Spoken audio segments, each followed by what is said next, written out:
Hello दोस्तों, मैं सचिन अरोड़ा एक बार फिर से आप सभी लोगों का स्वागत करता हूं अरोड़ा एजुकेटर के इस ऑफिशियल प्लेटफॉर्म पे। So I hope you all are doing great. आप सब बहुत बढ़िया होंगे।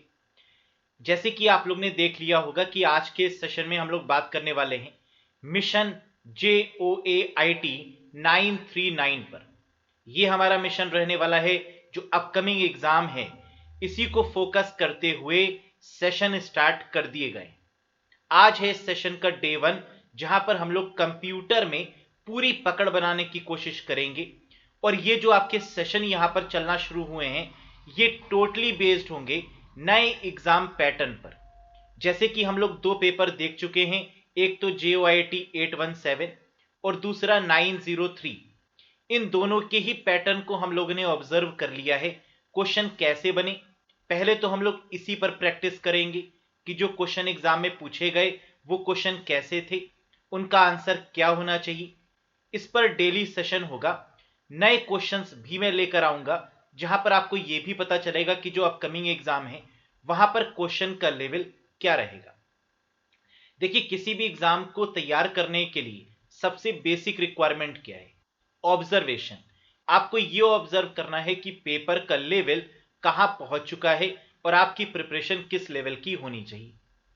किन किन टॉपिक्स को इंक्लूड किया गया है, उन टॉपिक्स को पढ़ना मैंडेटरी है। उन क्वेश्चंस को पहले पढ़िए, फिर उन टॉपिक को पढ़िए, और उन्हीं टॉपिक में से क्वेश्चन आपके एग्जाम में पूछे जाएंगे। तो चलिए आज के सेशन में बात करते हैं day 1 mission JOIT 939। Have a look. साथ ही साथ हम आपको यह भी इंफॉर्मेशन दे दें कि अगर आप JOIT का कोई एक प्रॉपर बैच ढूंढ रहे थे और आप चाह रहे थे कि एक बार फुल फ्लैज तरीके से कंप्लीट तैयारी कर ली जाए कंप्यूटर की, तो ये बैच बिल्कुल परफेक्ट बैच है, जहां पर आपको 60 रिकॉर्डेड क्लासेस मिलेंगी from basic level to high level. हर एक टॉपिक को कवर किया गया है जो भी एग्जामिनेशन में टॉपिक पूछे गए हैं। इनफैक्ट ये पढ़ लेने के बाद कोई भी दूसरी बुक को पढ़ने की रिक्वायरमेंट नहीं होगी, ना ही किसी दूसरी वीडियो को देखने की रिक्वायरमेंट होगी। यहां पर आपको क्या क्या मिल रहा है एक बार फटाफट से देख लीजिए। 60 वीडियोस आपको मिलेंगी, perfect videos, exam oriented, latest pattern based. इसके साथ साथ आपको PDF भी प्रोवाइड होगी। चैप्टर वाइज कॉन्सेप्ट करवाए गए हैं, चैप्टर वाइज MCQs आपको मिलेंगे, और साथ में इसकी वैलिडिटी मिल रही है 12 मंथ्स की। बात करें कैसे ज्वाइन कर सकते हैं आप इस कोर्स को, तो आपको डिस्क्रिप्शन बॉक्स में एक बाय लिंक मिल जाएगा, जिस पर क्लिक करके आप इसको ज्वाइन कर सकते हैं। जितना भी मटेरियल है, जितने भी वीडियोस हैं और PDF हैं, वो वाया मेल ऑटोमेटिकली आपके मेल पर पहुंच जाएंगे। बाकी अगर कोई डाउट है तो आप दिए गए नंबर पर कॉल या व्हाट्सएप करके भी पूछ सकते हैं। तो आई होप सो कि इस बैच के बारे में आपको समझ में आ गया होगा, परफेक्ट JOIT बैच। बाकी क्वेश्चन का लेवल एग्जाम में कैसा रहा, चलो एक बार उसको भी ऑब्जर्व करते हैं बहुत क्लोजली। और ये सेशन डेली होगा। देखिए, ये रहा पहला question. The cell A1 in certain MS Excel sheet contains the value 212. What will be the value returned by the formula ceiling A1, 5? यानी MS Excel में सीलिंग से क्वेश्चन पूछा गया था, और यहां पर ये कह रहा था कि जो वैल्यू गिवन है A1 की, A1 सेल की, वो क्या है? 212 है। और यहां पर जो फंक्शन यूज हुआ है वो क्या हुआ है? Equals to ceiling A1, 5। कैसे करेंगे इस क्वेश्चन को? देखिए, सीलिंग के केस में हमेशा अपर वैल्यू को काउंट किया जाता है। सीलिंग का मतलब क्या होता है? Higher value. अब यहां पर क्या दिया हुआ है? A1, 5। इसका मतलब 5 के मल्टीपल में हायर वैल्यू आपको बतानी है। लेकिन वो वैल्यू किससे हायर होनी चाहिए? तो 212 से हायर होनी चाहिए। मल्टीपल किसका होना चाहिए? 5 का मल्टीपल होना चाहिए।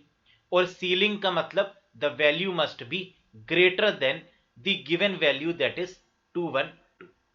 समझ में आया? तो आपको करना क्या है? 5 की टेबल पढ़नी है, और तब तक पढ़नी है जब तक कि 212 क्रॉस ना हो जाए, क्योंकि इससे बड़ी वैल्यू चाहिए। इसका मतलब डिविजिबल बाय 5 होना चाहिए वो वैल्यू, है ना। कॉमन सेंस की बात है कि यहां पर वो वैल्यू क्या होनी चाहिए? डिविजिबल बाय 5, या 5 की टेबल पढ़ी, बात एक ही है। अब यहां पर अगर आप 212 की अपर वैल्यू देखेंगे तो 212 के बाद क्या आता है 213 जो 5 से डिविजिबल नहीं है, फिर है 214 जो अगेन 5 से डिविजिबल नहीं है, और फिर इसके बाद आता है 215 जो 5 से डिविजिबल है। तो इसका मतलब करेक्ट आंसर क्या होगा 215 होगा। ठीक है, देखो 212 तो वैसे भी नहीं हो सकता क्योंकि वैल्यू आपकी ग्रेटर होनी चाहिए, 200 भी नहीं हो सकता और 210 भी नहीं हो सकता क्योंकि ये सारी वैल्यूज गिवन वैल्यू से क्या है कम है। अब अगर हम बात करें कि इसका फॉर्मूला होता क्या है सीलिंग का, तो equals to ceiling number comma significance. Number मतलब जैसे A1 गिवन है और सिग्निफिकेंस क्या है 5, जो कि मल्टीपल में आपको उस नंबर तक लेकर आना है जो वैल्यू आपको गिवन है। समझ में आ गया सीलिंग का कॉन्सेप्ट। तो इस क्वेश्चन से हमने कौन कौन सी बातें सीखी। नंबर 1, सीलिंग का मतलब ग्रेटर वैल्यू। नंबर 2, कॉमा के बाद में जो नंबर दिया होगा उसका मल्टीपल करेंगे और ग्रेटर वैल्यू में उसको कन्वर्ट करेंगे, तो that is divisible by that particular number. ठीक, अगर अभी भी कोई कंफ्यूजन है तो एक सेकेंड क्वेश्चन देखते हैं। Have a look. The cell A2 in certain MS Excel sheet contains the value 2.98. What will be the value written by formula equals to ceiling A2, 2?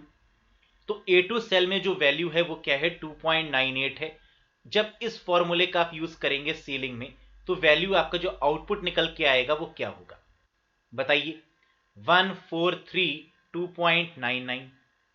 तो बिल्कुल अभी मैंने क्या बताया कि 2 का मल्टीपल आपको करना है और वो ग्रेटर होना चाहिए सीलिंग के केस में गिवन नंबर से।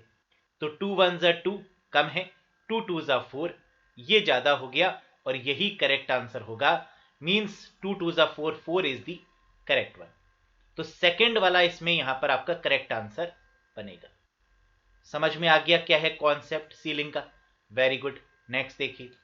तो देखिए ये क्वेश्चन एग्जाम में मिला था जो कि बहुत ही आसान था। कोई भी क्वेश्चन आसान या डिफिकल्ट तब होता है अगर हमने किया हुआ है तो आसान लगेगा, और अगर हमने उस तरीके का क्वेश्चन किया ही नहीं है तो नॉर्मल सी बात है कि पेपर टफ लगेगा। राइट, नेक्स्ट देखिए। What is the value of the following MS Excel function base 12 to 8। इस तरीके का एक क्वेश्चन देखा गया एग्जाम में। अब देखिए यहां पर बेस फंक्शन दिया हुआ है, तो बेस फंक्शन को किस तरीके से करते हैं जरा इसका मेथड देखिए। जो सबसे पहली वैल्यू गिवन है बेस में 12, ये वैल्यू कैसी है, डेसिमल है या बाइनरी। तो आप कहेंगे सर 12 हमारी डेसिमल वैल्यू है। अब इसके बाद जो 2 गिवन है, 2 का मतलब क्या होता है बाइनरी। इसका मतलब 12 को 12 जो कि एक डेसिमल नंबर है उसको बाइनरी में कन्वर्ट करना है। तो जो इसके बाद वाली यानी बीच वाली जो वैल्यू होती है उसमें कन्वर्ट करना होता है। तो 2 क्या मतलब है, 2 का मतलब होता है बाइनरी 0 और 1। तो 12 को हम 2 में कन्वर्ट करेंगे मतलब बाइनरी में कन्वर्ट करेंगे। जो आंसर आएगा उसको 8 बिट में लिख देंगे, एज सिंपल एज दैट। तो 3 स्टेप यहां पर होंगे। पहला स्टेप क्या है, फर्स्ट स्टेप है कि जो 12 गिवन है ये एक डेसिमल नंबर है, इसको बाइनरी में कन्वर्ट करेंगे, नंबर 1। नंबर 2 क्या है, बाइनरी में कन्वर्ट करने के बाद में जो नंबर हमें मिलेगा उसको 8 बिट में हम लिख देंगे। तो 8 बिट में जब हम उसको लिखेंगे तो कुछ नंबर शायद कम होंगे और जितने नंबर कम मिलेंगे उसमें 0 0 0 ऐड कर देंगे। समझ में आया प्रोसेस। चलो एक बार देख लेते हैं, हैव अ लुक। तो पहला स्टेप क्या है, convert the decimal number 12 into the base binary number that is 2। Minimum length of 8, जो आंसर होगा वो कितने बिट का होगा, 8 बिट का होगा। देखते हैं आंसर क्या होगा इसका। तो जब हम 12 को कन्वर्ट करेंगे तो कैसे करेंगे, हम लोग जानते हैं कन्वर्ट करना। 1 2 4 8 16 32 इस तरीके से लिखेंगे और 1 1 मेंशन करेंगे जब प्लस करने पर हमें 12 मिलेगा। तो किसको प्लस करने पर 12 मिलेगा, 8 और 4 को प्लस करने पर 12 मिल जाएगा। तो क्या आ जाएगा 1 1 0 0, लेकिन ये तो 4 बिट में गिवन है, हमें कन्वर्ट किस में करना है, 8 बिट में। Very good. तो यानी 4 हमें 0 ऐड करने होंगे 6 सीक्वेंस में। तो आंसर क्या आ जाएगा, 4 times 4 1 1, 4 times 0 1 1 0 0, that will be the correct answer. समझ में आया प्रोसेस। चलो इसी का एक क्वेश्चन और देख लेते हैं। है ना। अब इसका आप लोग करके देखिए क्या होगा आंसर। और इनफैक्ट यही क्वेश्चन था जो आपके एग्जाम में पूछा गया था, राइट। बेस वैल्यू गिवन है 212, कॉमा 2 कॉमा 8। इसका मतलब 212 क्या है, डेसिमल नंबर। कन्वर्ट किस में करना है, नेक्स्ट वाले नंबर में, यानी बाइनरी नंबर में। और जो बिट्स होंगी वो कितनी होंगी, 8। यही है प्रोसेस। आगे आंसर आपका देखिए। तो again convert the decimal number 212 to the base 2 binary number, minimum length of 8। तो इसको जब आप सॉल्व करेंगे तो क्या आएगा, सिमिलरली 1 2 4 8 16 32 64 128, इस फॉर्म में आपने लिखा।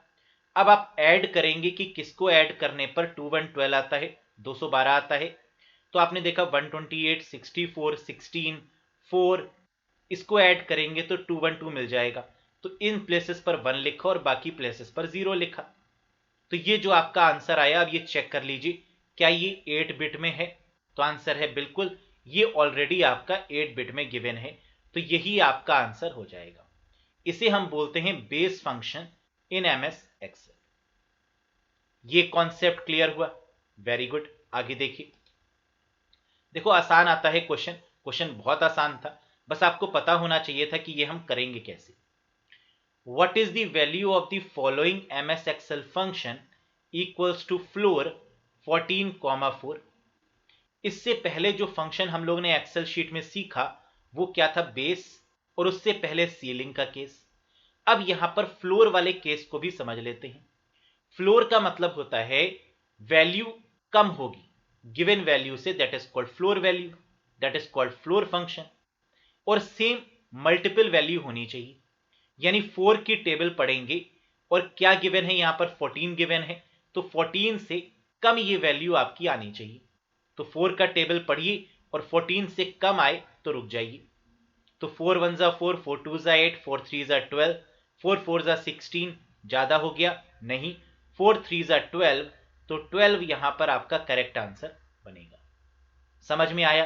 तो ये है आपका फ्लोर का कॉन्सेप्ट। और अगर यहीं पर कॉन्सेप्ट आपका सीलिंग का होता तो हम 14 से ऊपर वाली वैल्यू में जाते, यानी 4 5 जा 20, है ना, 4 4 जा 16, तो 16 यहां पर आपका करेक्ट आंसर होता इन केस ऑफ सीलिंग। लेकिन ये केस किसका है, फ्लोर का, इसलिए आंसर क्या हो गया, 4 3 जा 12। समझ में आएगी बात। नेक्स्ट देखिए, अब एक क्वेश्चन एग्जाम में पूछा गया था, what is the full form of ODBC.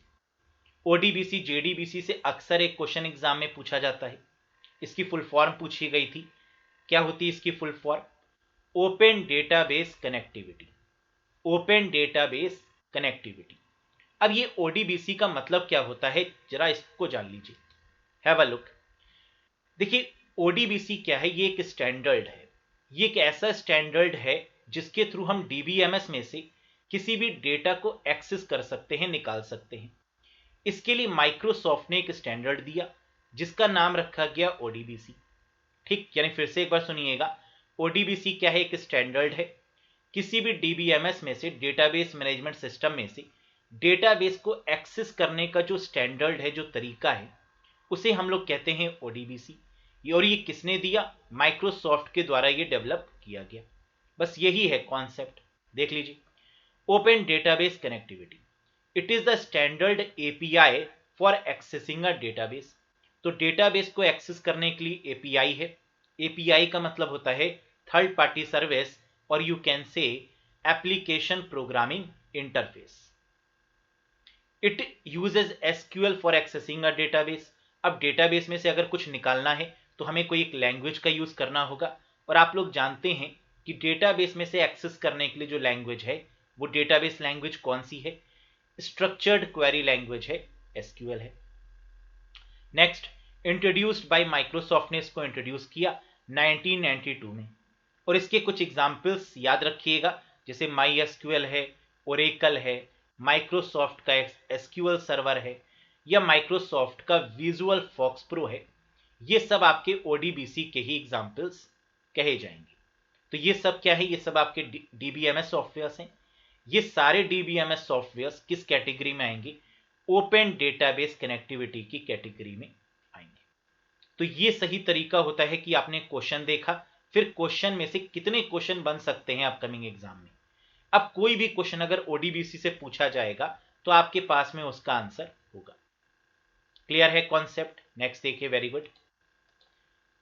अब एक क्वेश्चन एग्जाम में आया था, बहुत ही सिंपल सा क्वेश्चन था, बहुत ही इंटरेस्टिंग क्वेश्चन था, इनफैक्ट कई बार एग्जाम में पूछा जाता है, मैंने आपको करवाया भी था ये सारे questions. It is a powerful tool in MS Excel to calculate, summarise and analyse data to find out patterns and trend. तो एक्सेल शीट में कैलकुलेट करने के लिए, समराइज करने के लिए, ट्रेंड और पैटर्न को एनालिसिस करने के लिए किसका यूज किया जाता है? पाइवट टेबल, फिल्टर, मैक्रो या रेंज। बिल्कुल सही, करेक्ट आंसर होगा that is of pivot table, है ना, जिसके थ्रू हम बहुत ही अच्छे तरीके से टेबल को मैनेज करते हैं।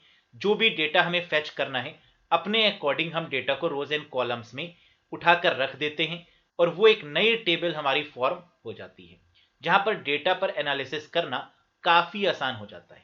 तो that is what we called pivot table. अब देखो इसका सही तरीका क्या है कि पाइवट टेबल से रिलेटेड जितने भी क्वेश्चन बन सकते हैं, है ना, उन सभी को आपको पढ़ना होगा so that you can score full marks in the upcoming examination. तो पाइवट टेबल से देखो बनता जरूर है ना, तो इसको पूरा डिटेल में स्टडी करिएगा, बाकी हम भी यहां पर आपको कंप्लीट करवाएंगे। देखिए, in MS Excel a dash is a sequence of recorded key stroke and mouse event that can be replayed as many times as one want. कह रहा है एक्सेल में एक फीचर है जिसके थ्रू आप सीक्वेंस ऑफ रिकॉर्डेड की strokes को रिकॉर्ड कर सकते हैं, यानी जो आपने कीज के टाइप किया हुआ है उसको आप रिकॉर्ड कर सकते हैं। Mouse events that can be replayed, जो भी आपने माउस से एक्टिविटी करी हुई है उसको आप रिकॉर्ड कर सकते हैं, है ना। तो ये पूरी रिकॉर्डिंग आपकी हो जाएगी। ये कौन सा फीचर है? फॉर्मूला, मैक्रो, टेबल और एरे। बिल्कुल सही, करेक्ट आंसर होगा दैट इज मैक्रोस। देखिए, मैक्रोस का यूज हम लोग एमएस वर्ड में भी करते हैं, एक्सेल में भी करते हैं, पावर पॉइंट में भी करते हैं, एक्सेस में भी करते हैं। तो जो माइक्रोसॉफ्ट के प्लेटफॉर्म है उन सभी जगह पर मैक्रोस का यूज किया जाता है रेपिटेटिव टास्क को रिकॉर्ड करने के लिए, जिससे कि हमारा टाइम सेव हो जाए और रेपिटेटिव जो काम है उसको बहुत ही आसानी से किया जा सके। तो इसके लिए हम लोग मैक्रोस का यूज करते हैं। आइए जरा मैक्रोस के बारे में थोड़ा सा पढ़ लेते हैं। Have a look. Use to automate the repetitive task, जो रेपिटेटिव टास्क है उसको ऑटोमेट करने के लिए मैक्रोस का यूज करते हैं। Number 1, when you create a macro you are recording your mouse click and keystrokes. कह रहा है मैक्रोस करता क्या है कि जो आपकी माउस की क्लिक्स होती हैं और जो की स्ट्रोक्स होते हैं, यानी कीबोर्ड से जो आप टाइप करते हैं, उसको ये स्टोर करता है, उसको ये रिकॉर्ड करता है। Excel macros are written in VBA. ये जिस प्रोग्रामिंग लैंग्वेज में लिखे जाते हैं मैक्रोज, वो प्रोग्रामिंग लैंग्वेज कौन सी है? वीबीए है। वीबीए की फुल फॉर्म क्या है? Visual basic for applications, right. Next, अब क्वेश्चन ये उठता है कि मैक्रो दिखता कहां पर है? ये एक्सेल में कौन सा टैब होता है जहां पर मैक्रोस का ऑप्शन विजिबल होता है? तो ये क्वेश्चन भी बहुत बहुत पॉपुलर है, कई बार पूछा गया है, याद रखिएगा कि व्यू टैब में मैक्रोस दिखता है। जैसे कि हमने एक यहां पर इमेज भी इसकी लगा दी है, जब आप व्यू पर क्लिक करेंगे तो राइट साइड में आपको यहां पर दिख जाएगा that is the option of macros. अब देखिए यहां पर लिखा हुआ है 3 ऑप्शन होते हैं। जैसे ही आप मैक्रो के ड्रॉप डाउन पर क्लिक करेंगे आपको व्यू मैक्रोस दिखेगा, फिर उसके बाद रिकॉर्ड मैक्रोस दिखेगा और लास्ट में दिखेगा यूज रिलेटिव रेफरेंस। तो इसके थ्रू हम मैक्रोस का यूज कर सकते हैं। ये 3 ऑप्शन भी आप यहां पर याद रखिएगा। समझ में आ गया मैक्रोस का कॉन्सेप्ट क्या है? नेक्स्ट देखिए, which data structure is also known as FIFO, first in first out. कह रहा है कौन सा ऐसा डेटा स्ट्रक्चर है जिसमें फर्स्ट इन फर्स्ट आउट का कॉन्सेप्ट लगता है? स्टैक, ट्री, क्यू या एरे? क्या होगा करेक्ट आंसर? तो फर्स्ट इन फर्स्ट आउट किसमें लगता है? क्यू में। जब हम लाइन बनाते हैं तो लाइन में जो सबसे पहले पर्सन होता है वही सबसे बाद में, वो सबसे पहले निकलता है ना। फर्स्ट इन फर्स्ट आउट का मतलब कि जो सबसे पहले आया वो सबसे पहले वापस जाएगा, पहले लाइन से निकलेगा। यही तो लाइन का कॉन्सेप्ट होता है, यही तो क्यू का कॉन्सेप्ट होता है, और इसी को हम लोग क्या बोलते हैं? That is called Q data structure. बहुत ही सिंपल सा क्वेश्चन था। तो क्यू में हमें क्या याद रखना है कि एलिमेंट्स इंसर्टेड फर्स्ट, वो एलिमेंट जो सबसे पहले इंसर्ट किया जाएगा विल बी रिमूव्ड फर्स्ट, वो सबसे पहले रिमूव होगा। That is called Q data structure. Clear है? तो सही हुआ होगा आप सभी का ये आंसर। नेक्स्ट देखिए, fourth generation computers used micro processors which were designed using the technology. Again बहुत ही आसान सा क्वेश्चन। देखो क्वेश्चन एग्जाम में दोनों लेवल के देखने को मिले थे, है ना, थोड़े से मॉडरेट लेवल भी थे और बहुत आसान भी क्वेश्चन पूछे गए थे। तो पेपर ऐसा नहीं है कि पूरा टफ बनता है, बस कुछ क्वेश्चंस मॉडरेट देते हैं और कुछ आसान भी देते हैं, है ना, जैसे कि ये है। तो फोर्थ जनरेशन कंप्यूटर्स में कौन सी टेक्नोलॉजी इंटीग्रेट हुई, किसको यूज किया गया, ये आपको बताना है। ट्रांजिस्टर, वीएलएसआई, वैक्यूम ट्यूब्स या मैकेनिकल रिलेज। तो फर्स्ट जनरेशन में क्या यूज होता है? वैक्यूम ट्यूब्स, वो फर्स्ट जनरेशन हो गई। सेकेंड में ट्रांजिस्टर का यूज होता है। थर्ड जनरेशन में आप जानते हैं इंटीग्रेटेड सर्किट का यूज। फोर्थ जनरेशन में VLSI, very large scale integration, इसका यूज। तो वेरी लार्ज स्केल इंटीग्रेशन हो गया। क्या पूछा था? फोर्थ, है ना, तो आंसर क्या होगा? वीएलएसआई। अगर फिफ्थ जनरेशन पूछा गया होता तो आंसर क्या होता है? ULSI, ultra large scale integration. ये फिफ्थ जनरेशन का पार्ट है ना। आसान क्वेश्चन था। तो देखो इसी तरीके से आपको प्रिपरेशन करना है। जितने भी क्वेश्चन पूछे गए उनके इन डेप्थ में जाकर आपको पढ़ना होगा, so that you can score good marks. लेकिन इसका सही तरीका ये नहीं है कि डायरेक्टली आप यहां से शुरू हो। बिल्कुल बेसिक से आपको शुरू करना होगा और फिर आपको धीरे धीरे एडवांस लेवल पर जाना होगा, है ना। यानी अगर एक्सेल शीट पढ़ रहे हैं तो पहले बेसिक्स जितने भी क्वेश्चन हो वो आप करिए, फिर जितने भी फंक्शन बेस्ड हैं वो आप करिए, है ना। इस तरीके से आपको अप्रोच करनी होगी। सिमिलरली HTML, CSS, जावास्क्रिप्ट बहुत ही फेमस आपके क्वेश्चन हैं और यहां से पूछे ही जाते हैं, है ना। तो इन टॉपिक्स को आपको बहुत अच्छा करना होगा। इनफैक्ट जितनी भी प्रोग्रामिंग लैंग्वेज है उन सब के बारे में आपको नॉलेज होनी चाहिए। जरूरी नहीं कि आपको कोडिंग आनी चाहिए, लेकिन हाँ उसके बारे में तो पता होना चाहिए। कीवर्ड्स क्या होता है, वेरिएबल्स क्या होता है, एरे क्या होता है, पॉइंटर क्या होता है ना। ये कॉन्सेप्ट आपको पता होने चाहिए और इनमें से कैसे क्वेश्चन बन सकते हैं इनका आइडिया आपको होना चाहिए। तो अगर आपकी तैयारी है अच्छे से then it's well and good. और अगर आपको लगता है कि आपकी तैयारी प्रॉपर नहीं है तो कोई बुक लेने की रिक्वायरमेंट यहाँ पर नहीं है। सिर्फ आप बैच से कनेक्ट हो जाइए और एक बार 60 वीडियोस को देखिए, पीडीएफ की मदद से उसको रिवाइज करिए, फिर देखिए कि ऐसा कोई भी क्वेश्चन नहीं होगा जिसका आंसर आपके पास ना हो। राइट, तो that's all for today guys. Thank you very much. बहुत जल्द मिलेंगे नए सेशन के साथ, डे 2 के साथ। Till then bye bye and take care. अगर चैनल पर नए हो तो सब्सक्राइब करिएगा, वीडियो पसंद आई हो तो लाइक जरूर करिएगा। बाकी कमेंट करके बताइएगा जो भी आपकी रिक्वायरमेंट है, जो भी आपको कंफ्यूजन हो, कमेंट में जरूर बताइएगा। Thank you very much guys, bye bye and take care.